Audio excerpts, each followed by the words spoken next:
Yati, ça va ou quoi? Ça va et toi, Jeffrey? Ça va, merci.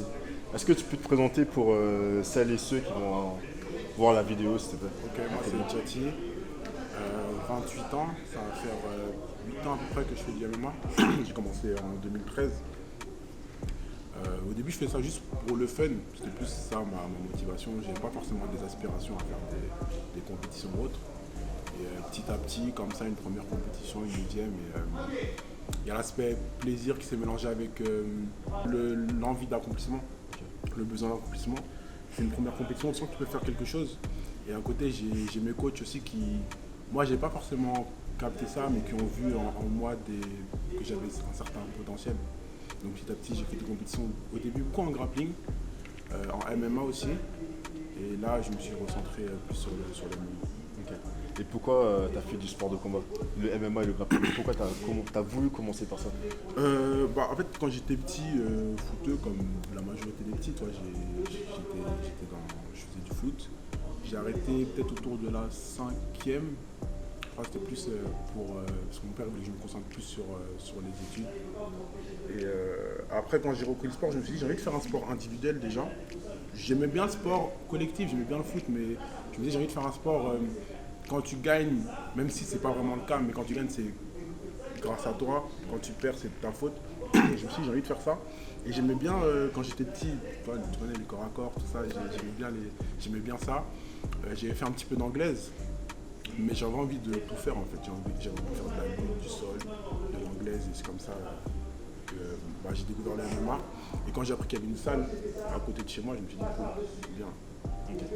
À l'époque où tu as commencé le MMA, ça venait de commencer, c'était pas très populaire. Pas du tout, c'était pas du tout populaire. Limite j'étais étonné de savoir qu'il y avait des salles en France carrément, tu vois. Je voyais le MMA sur YouTube, Prime, tout ça. J'ai vu RTL 9 avec l'UFC, je sais pas si tu te rappelles. Ouais, si. Et c'était pas pareil. Ouais, c'était pas la même.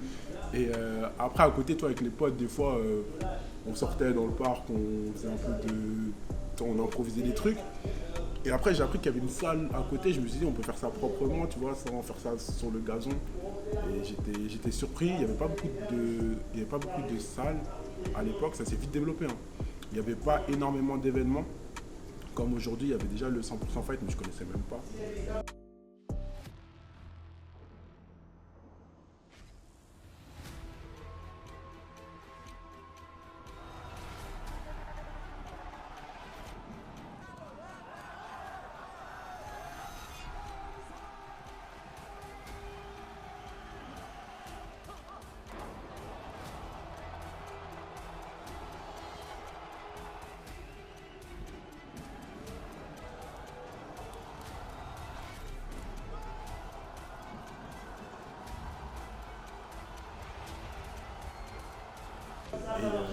Et c'est vrai qu'entre temps, quand j'ai commencé et maintenant, je vois la différence. Aussi bien pour la partie MMA que la partie grappling, au niveau de la démocratisation et de ce qui se passe. Il faut savoir qu'entre le moment où j'ai commencé et maintenant, la discipline en elle-même, elle a évolué, tu vois. Déjà, le MMA, quand ça a commencé, à la toute base, c'était... tu décrivais ça un peu comme un mélange de boxe, avec... tu fais de la boxe, de la lutte, et tu vois, tu décrivais ça un peu comme un mélange, mais maintenant, le MMA, ça a ses propres techniques. La boxe de MMA, c'est pas la même que la boxe en anglaise.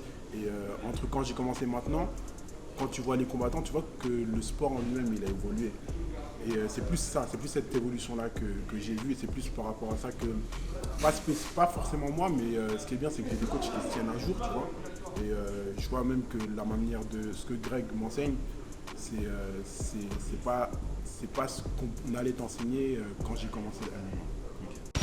Si je ne me trompe pas, tu es titré, tu es champion de France, champion d'Europe, champion du monde. Ouais, en grappling. En grappling, en MMA du coup. En MMA, j'ai pris une ceinture, c'était à l'OSC. Ouais. Je sais pas s'ils font encore des événements. C'est en Belgique. Donc au moment où le MMA c'était pas légalisé, du coup on combattait pas en France en MMA. Il y avait des événements en pancrace. En général ça se passait comme ça. En général, tu commences le MMA, tu vas faire quelques compétitions en pancrace pour faire la main. Et après tu vas à l'étranger. En général ça se passe comme ça, même si il y avait un circuit bien développé en France avec le 100% Fight. Mais quand j'ai commencé, du coup il y a beaucoup de combattants qui allaient en Belgique, parce que la Belgique c'est à côté. Et en Belgique, l'organisation, quand tu penses Belgique, en tout cas à l'époque tu pensais UFC. Et du coup j'ai pris une ceinture là-bas, à l'UFC. Et à part ça, ouais, c'est juste ça. Au niveau des titres en MMA, c'est ça que j'ai actuellement. Champion de France, champion d'Europe, champion du monde, ça, cette image de j'ai tout gagné. Mais en réalité, il y a encore au-dessus, il y a la DCC. Et c'est pas la même chose. Donc je pourrais pas, moi, dire j'ai tout gagné.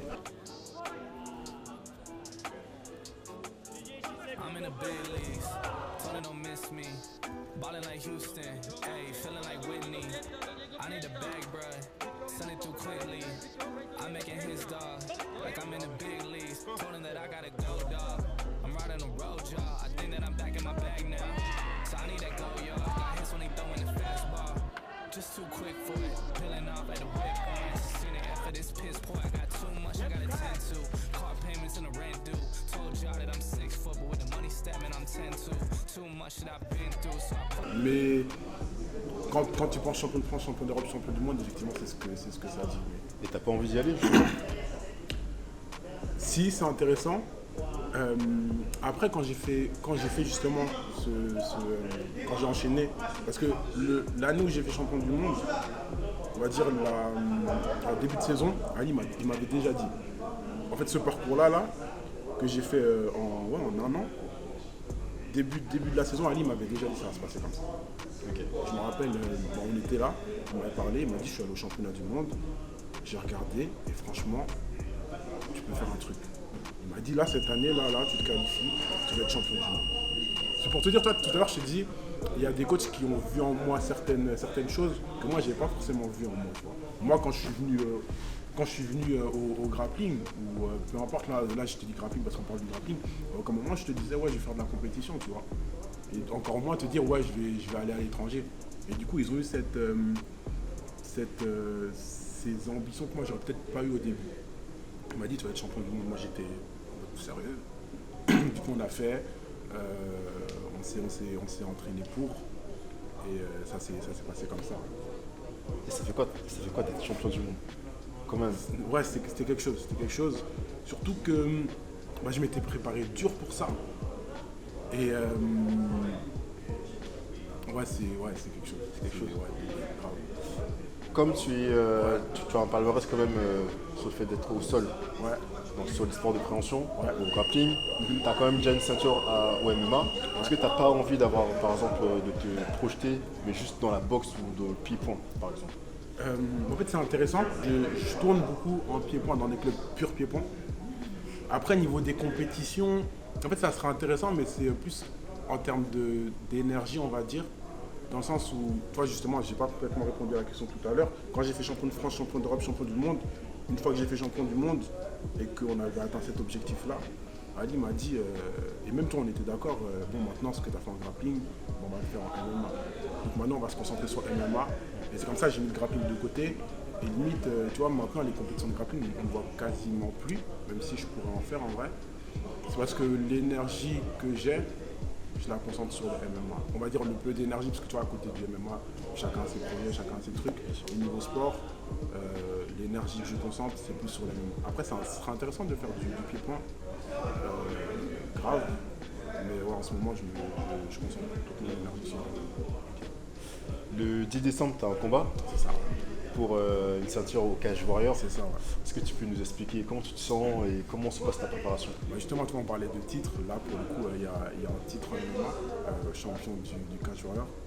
Je suis grave content. Bah là, on m'a annoncé ça, ouais, on m'a annoncé ça il y a, en pleine prépa, parce que je savais que j'allais combattre en décembre, je savais pas encore contre qui. Et à la fin de mon entraînement, il y a Ali qui est venu me voir, qui m'a dit du coup tu vas affronter le champion, celui qui vient juste de prendre la ceinture, pour la ceinture.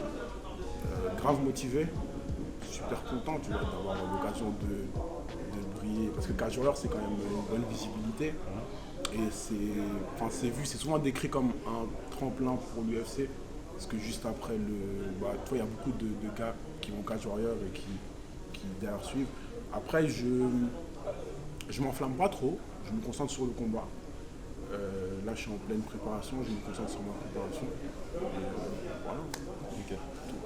Et du coup, tes objectifs par la suite, c'est-à-dire, imaginons si tout se passe très bien, tu obtiens la ceinture, tu arrives à faire plusieurs défenses de titre. Est-ce que tu aimerais aller à l'UFC? Ouais, ce serait cool. Ce serait cool. Grave. Après, toi, comme je te dis, là, je m'emballe pas, je vais prendre le champion, je vais déjà m'occuper de ça. Et après, ouais. Mais là, je suis content, tu vois, Cage Warrior, ça me plaît. C'est une bonne orga en Europe. C'est cool, il y a de plus en plus de Français qui font le taf là-bas. Ça fait plaisir. Parce que toi, il y a un moment où toi, le MMA il se développe en France. C'est un groupe où, enfin, de mon point de vue, on est assez solidaire entre Français parce qu'on a connu on s'entraîne ici. Le MMA il n'est pas forcément reconnu ni même toujours respecté par les médias maintenant de plus en plus, mais je parle à l'époque forcément respecté par les médias. Du coup on s'entraîne entre nous. À côté d'un taf, on va à côté combattre d'autres mecs chez eux qui eux sont parfois dans des meilleures conditions que nous. Donc entre Français on connaît ça, tu vois, et malgré ça on ne le prend pas comme une excuse. On se dit c'est pas grave, on va quand même y aller, on va quand même faire le taf. Et là de voir que c'est bon maintenant, c'est autorisé, ça motive, on a grave envie de montrer, on va vous montrer qu'on est là, tu vois, qu'on est présent et c'est le cas, on n'a grave pas à rougir par rapport aux autres pays, on a vraiment de très bons combattants français et ça fait plaisir de voir que on est en train de leur montrer qu'on est là. Et déjà, Cage Warrior, tu vois, il y a des Français qui font du sale, c'est pas fini. Il y a un autre Français il y a Mehdi qui va combattre pour le titre aussi. Je sais pas, je crois que c'est la même soirée.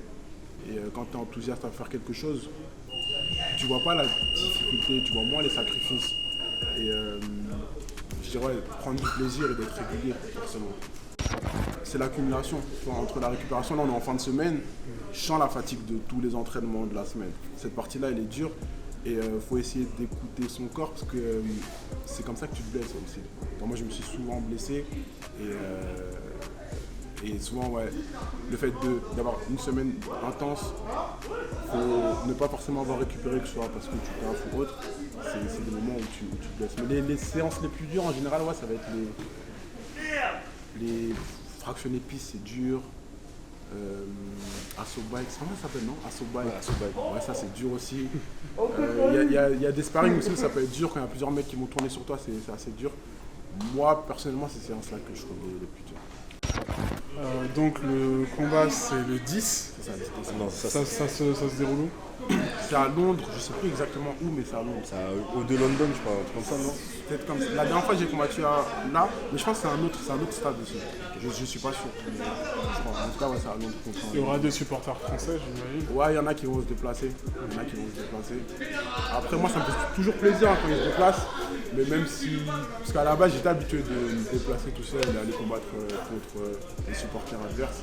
Et voilà, cette fois-ci, il y a des gars qui vont. Et toi, quelle est ta technique préférée?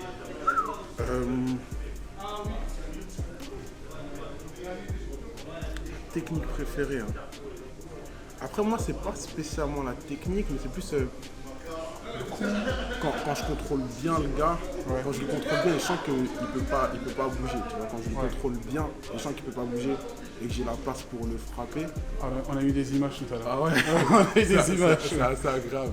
Après, toi, des fois, on se chambre entre partenaires. Et là, tu l'as bien et tu sais que tu peux même lui parler et quand tu le contrôles bien. C'est assez. Mais j'aime bien cette sensation De maîtrise. Ouais, c'est ça. En plus, c'est le genre de sensation de position où toi, tu es très peu en danger, le gars, il est complètement en danger, tu as complètement la j'aime bien ce genre de position-là, je les aime bien.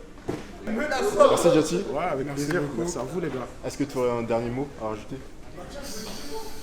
Non, je vais dire de la merde. Je suis fatigué là, je sens que je vais dire une dinguerie. Je préfère m'arrêter sur ça. Je crois que c'est pas une trop mauvaise note, on va s'arrêter sur ça. Bon. Arrête. Il a combattu au Bellator hein, récemment, il a fait une bonne perf. Ah oui? Ouais, il a combattu au Bellator récemment. Bravo, Georges Sassi. Merci Jati. Vas-y, avec plaisir les gars. Salut. Merci. Merci à toi. Merci.